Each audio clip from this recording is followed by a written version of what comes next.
welcome back to episode 3 of 5 and 5. We're here live with my man, Matt Dunn, and we're really excited to go through a couple clips from Ohio State Hopkins and Army Syracuse. A lot of great games, a lot of lacrosse over the weekend. Matt, welcome back. How are you feeling? Thanks, man. I'm feeling good. Feeling good. Pumped to see another weekend of lacrosse on. Got some really good games, actually. Some really interesting stuff out there. So I'm good, dude. Really excited to kind of go through these clips and check them out. If you haven't already, make sure you check out our Coach's Corner on firstclasslax.com. Matt and I both posted threads from this Ohio State game, talking about the offense and their 4 outlook for Ohio State, as well as the zone D, some man sets, and man down defense for Ohio State. So make sure you check those out. The link will be in the bio. Matt, why don't you start us off? Take us through this first quarter. We have Ohio State Hopkins. It's 3-1 in the first quarter. Ohio State is running their zone defense. Yeah, like you said. So to your point, building off that, we did post the blog, and it was interesting watching Ohio State play. I actually thought their defense was very well run this game. They have great personnel, but I also think they had great schemes and executed very well. Ohio State kind of flipped between a man and a zone, which we'll talk a little more about. That I thought was a really good strategy for a couple reasons. It works well throughout the year. You see a lot of teams kind of sprinkle a zone at the end of a quarter or a low shot clock to give an offense a different look, really, freezing them up and forcing them to eat some clock, trying to figure out, what set to get into, how to run against it. I think Ohio State did it very strategically throughout the game. And I also, in my opinion, just them looking at Hopkins coming in with not, a ton of preseason experience, getting a zone look and having to stick work it against a defense rather than be able to go straight up against a man could be pretty tough. I think that's what we saw here. And just again, this is early season. Johns Hopkins unfortunately didn't have a fall ball, and just one of the kind of downsides of what's going on with COVID. So we know them with a new staff and good players are going to keep growing throughout the year, which will be exciting to watch. But we wanted to spend time to just highlight Ohio State as they're a really strong looking team in the top 10 in the Big Ten. Yeah, if we go back, why don't you go to the start real quick, and I'll kind of talk through the zone, and we'll go through the clip pretty quickly. So off the start, if you freeze it here, just so we can get a feel, I'm going to rewind like a second or two.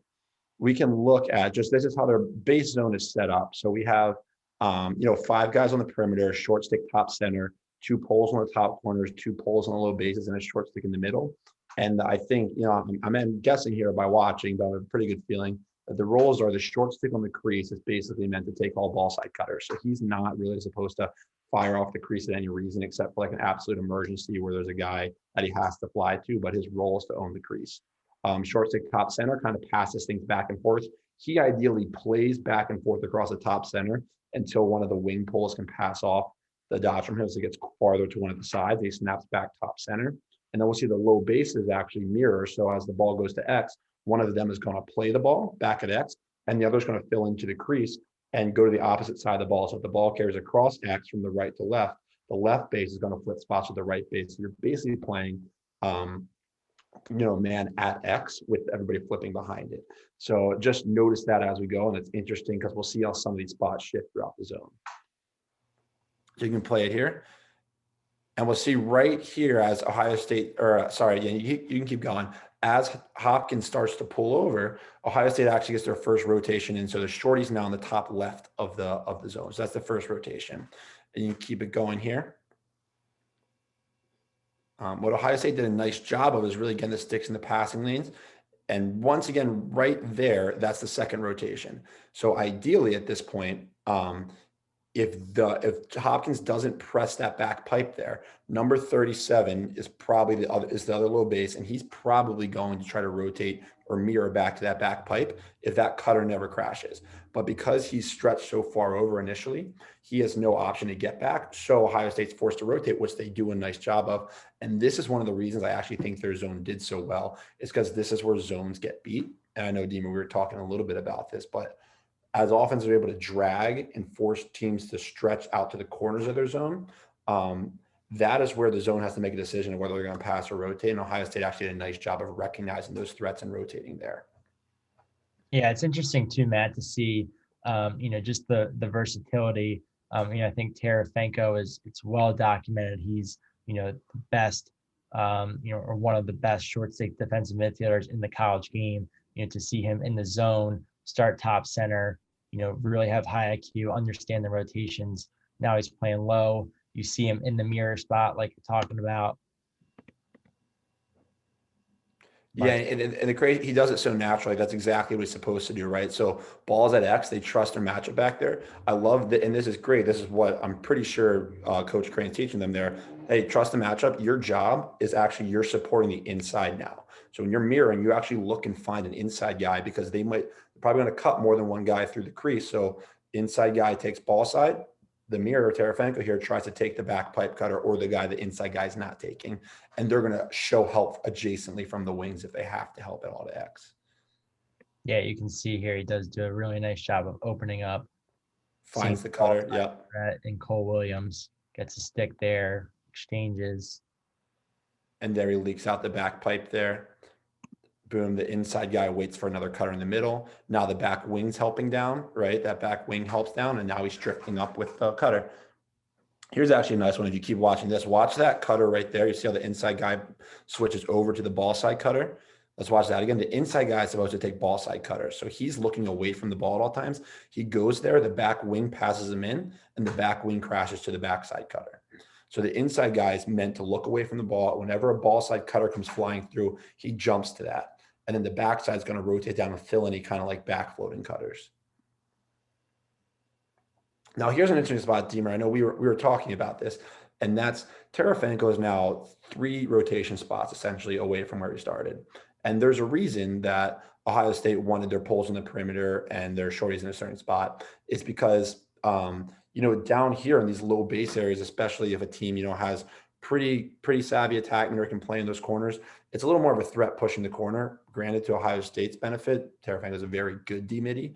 But this to me as an offensive player, I'd be curious to hear your thought. You get a shorty now in that low spot where your attackman is. This feels to me like a spot where you'd want to try to press against a zone you're struggling to get leverage against. Yeah, I think it's a great point. And I think, I remember the first time in, early college, we started operating against, I think it was Loyola College's zone defense.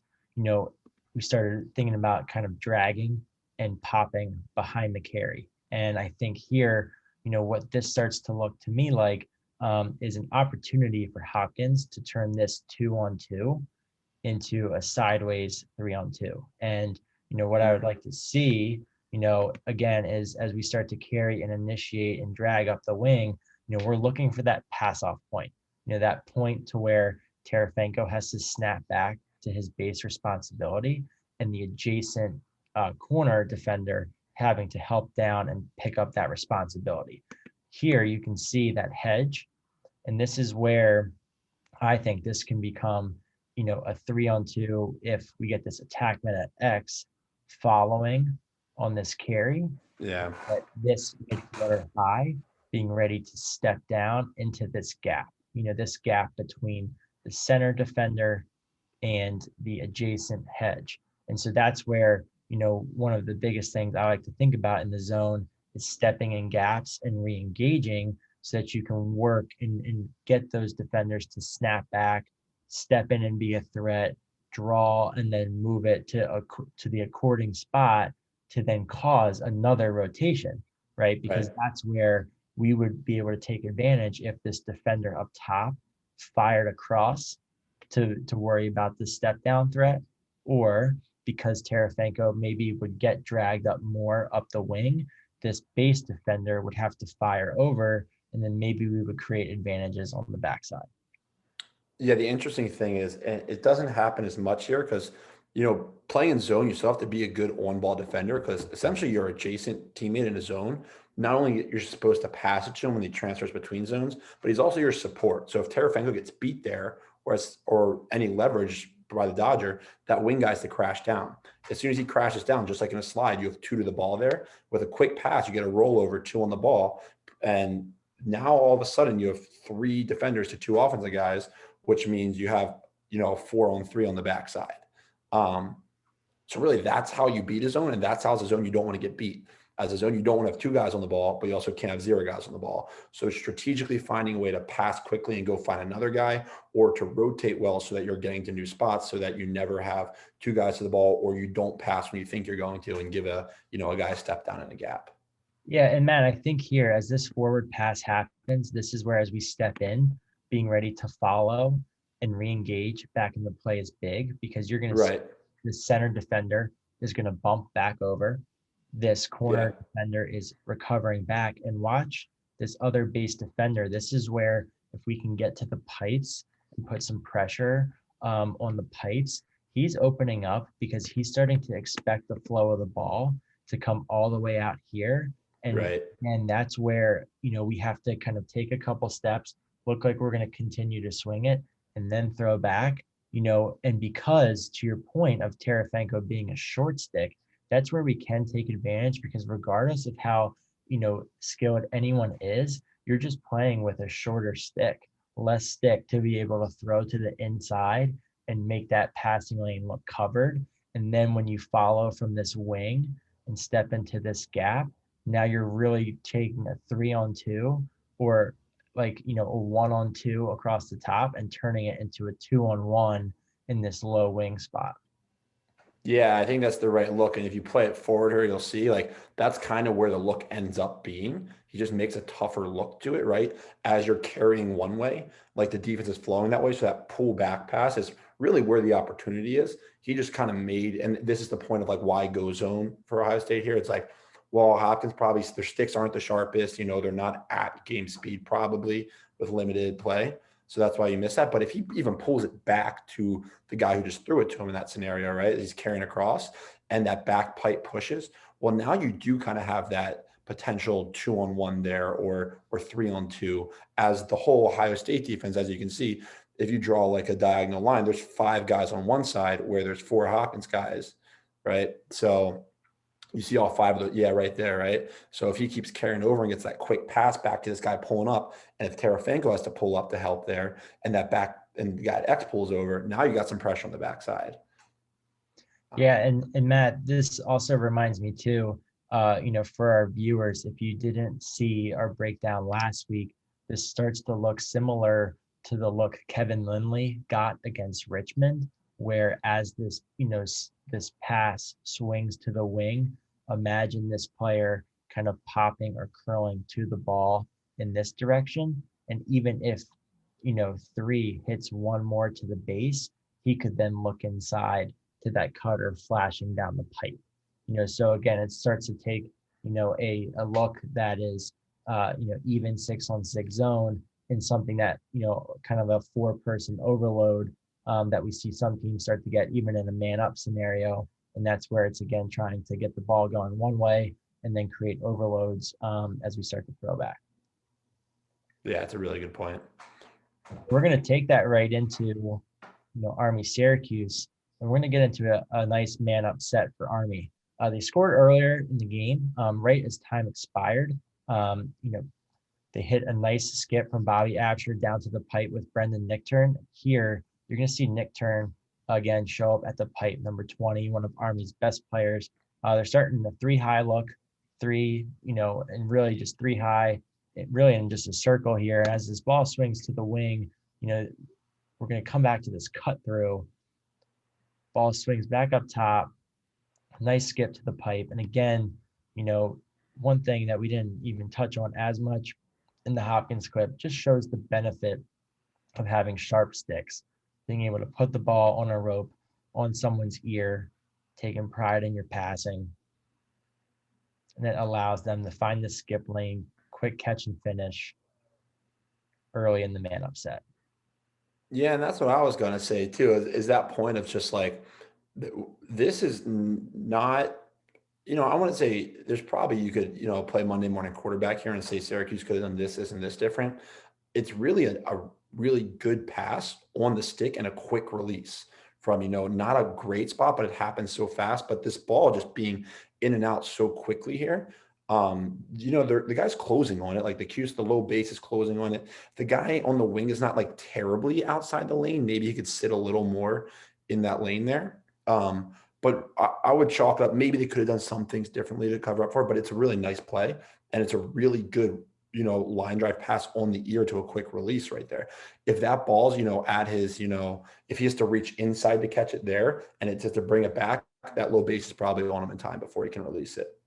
Yeah, and to that point, Matt, number 44 does a good job of what I believe you and Matt McMahon have filmed for our FCL online library, but that's dragging the stick in the passing lane, right? And so watch how 44 actually changes hands here as he's approaching out to drag that stick and have it in his left.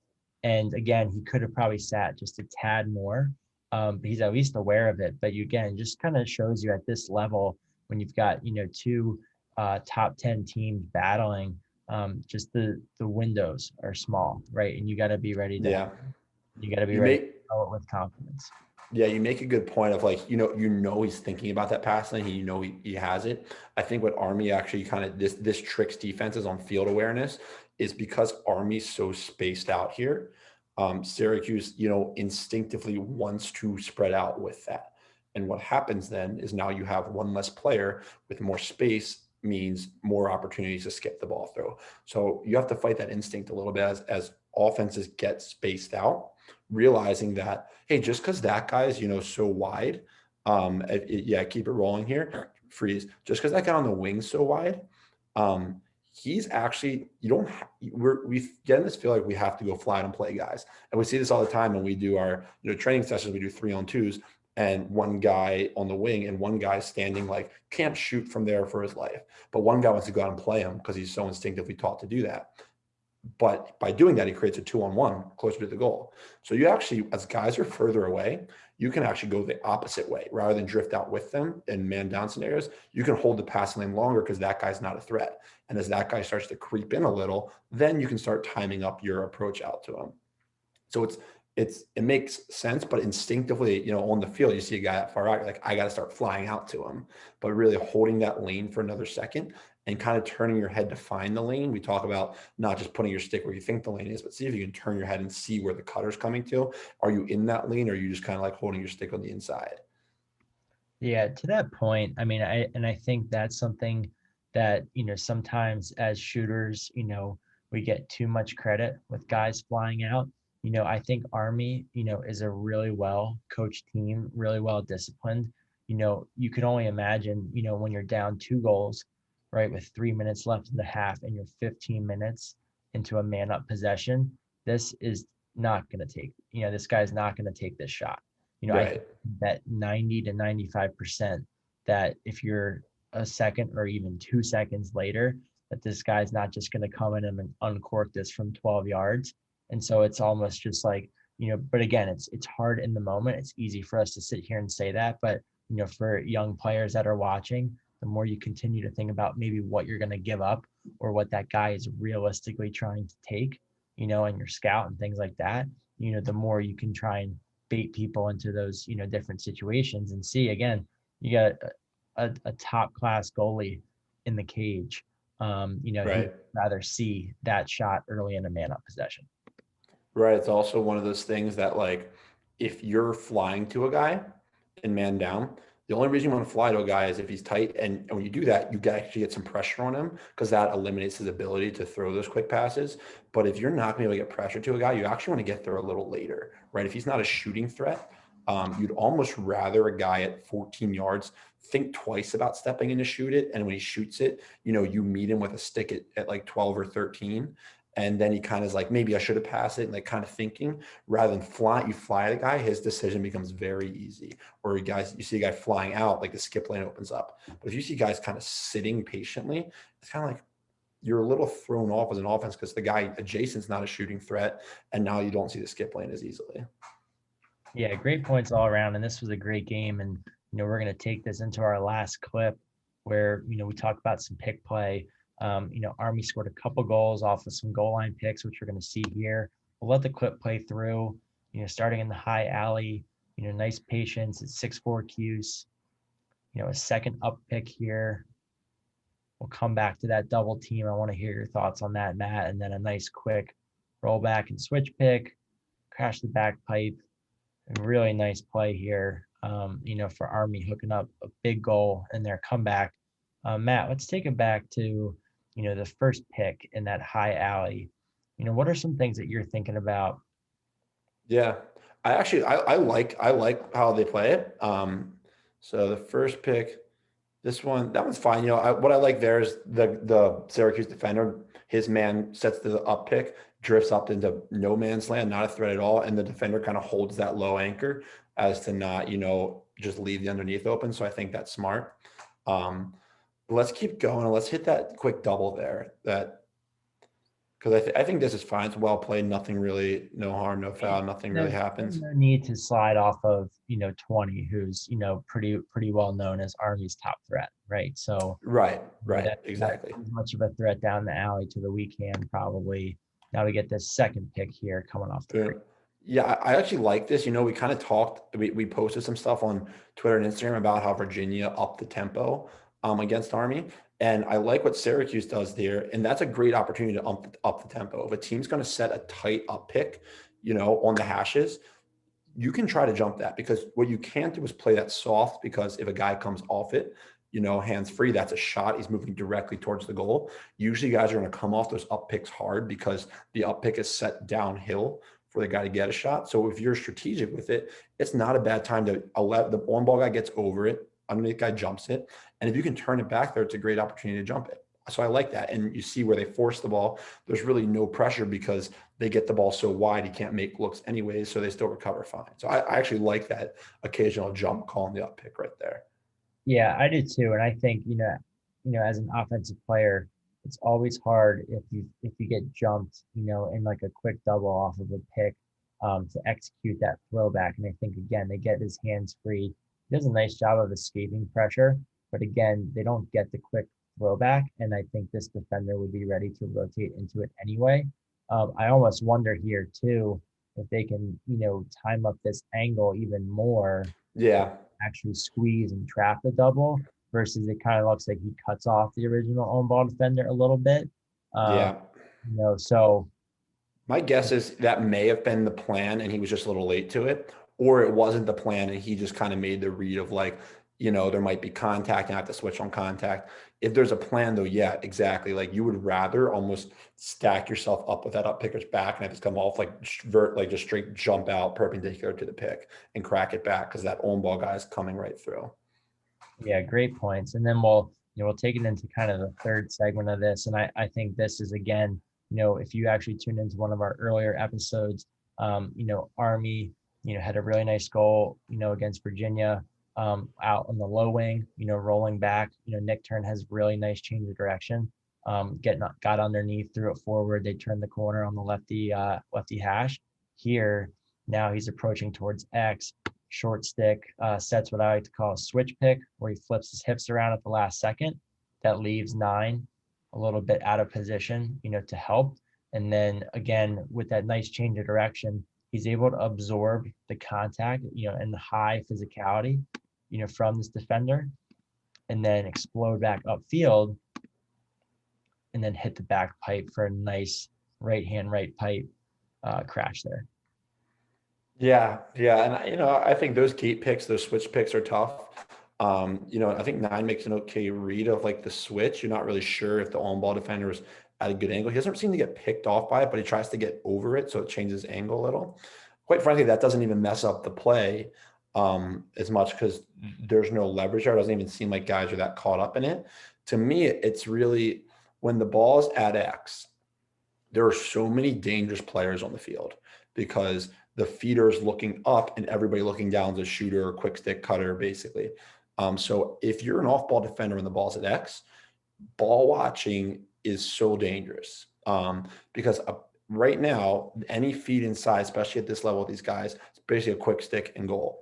And so when these guys start crashing down, not only do you have to be able to see your guy, but you have to be in a position to absorb cuts. One thing to think about, the balls at X, guys are going to want to mostly cut to you, right? If you're the crease guy, because they're going to crash towards the goal. So you want to be ready to absorb cuts and you can't let cutters behind you. So to do that, you actually want to have your hips and chest facing more towards the cutters than to the ball, especially if you're not an immediate hot guy where you have a ton of support behind you. So 11 right here on Syracuse, I would actually think get my butt around more towards the end line here and be more ready to absorb cuts. Because if your hips are towards the ball and your butt's towards the middle of the field, there's no way you can absorb that cut in time. So I would say, to me, it's just really that posture and positioning inside, and why it's really underrated to just have great posture inside, because things happen fast. You can't just be in the right spot. He's not in a bad spot. You have to be like actively ready to crash on a cut. Yeah, and look, your basketball career is much more well documented than mine at Loyola Wakefield, but I feel like I remember doing drills where we would, really have to, see man, see ball, and then sink to the level of the ball. Yeah. I'm looking at 44 here. Where my mind goes is, again, take that diagonal line and go through. And if, why not, if he could flip his hips around, right? He could keep everyone on the Army offense in front of him. He would Yeah. be quicker to see 14 crashing towards him on that back pipe. So if we fast forward, as he starts to turn, he's actually now trying to find, and then just happens to miss. And then he starts Right. to step out as he's crossing his face. That all could have been avoided had he flipped his hips sooner and kept everything in front of him. Yeah, and one way, so a lot of teams are doing this right now, and it's so common in college lacrosse, is this big little look, and then this kind of like, spaghetti or coordinated cut action up top. And ideally, what you want to do in these scenarios, at least in my opinion, is more like whatever spot you're in, don't cross pass with your teammate here. If a cutter cuts between you and a teammate, you'd rather just pass that cutter in between. But to do that, you have to be able to see your teammates. And to your point, 44's chest has to be towards his teammates. 11's chest and head has to be more towards his teammates, especially as those two inside guys. That way, like 44 could have taken the backside cutter, or 11 could have, or either one could have, but they would need to see each other and communicate through that. Right now, basically they have their backs towards each other, which just makes playing any type of off-ball defense, particularly this big little look where you're going to have cutters crashing down, so difficult. Yeah, Matt, I think these are all great points. And again, it's February 24th. I think the exciting part, for all players, all coaches in college lacrosse, in, anyone who's starting their high school seasons, club, youth, whatever it is, it's a long spring, a lot of opportunities to get better, to keep growing, work on your positioning and technique, and, keep building that unit chemistry. So I'm really excited to keep watching all these teams week to week, because there's so much lacrosse on TV, a lot of opportunities, for guys to keep studying film and keep working on their games. Yeah, me too. You know what I'm actually really excited for as this keeps going, to see the evolution of these college teams as we, break down a clip coming off, a historic lack of off season and lack of ability to prep in a team setting, and seeing, and quite honestly, these things we went through, they're very common mistakes at all levels for all teams. But just seeing how like teams continue to use man to zone, how teams decide to start playing a lot of these big littles, because we're going to see a ton of this big little action for the rest of the year, and just how teams find new ways to double and pick up tempo. I'm really interested to see how, as the season goes on, these teams get more time together, kind of what these clips look like, and 4 or 5 weeks from now. Absolutely, Matt. Really appreciate your time. We hope everyone checks out our previous episodes on YouTube. Make sure you're checking out Matt and myself as we're breaking down things all over First Class Lacrosse and FCL Defense on Twitter, on Instagram, on our blog. We're going to keep it going all season. We'd love to hear your feedback. And again, our goal with this is to just continue to highlight, things that can be improved, but also things that teams are doing really well, so that you, players and coaches, can keep getting better and keep learning the game that we all love.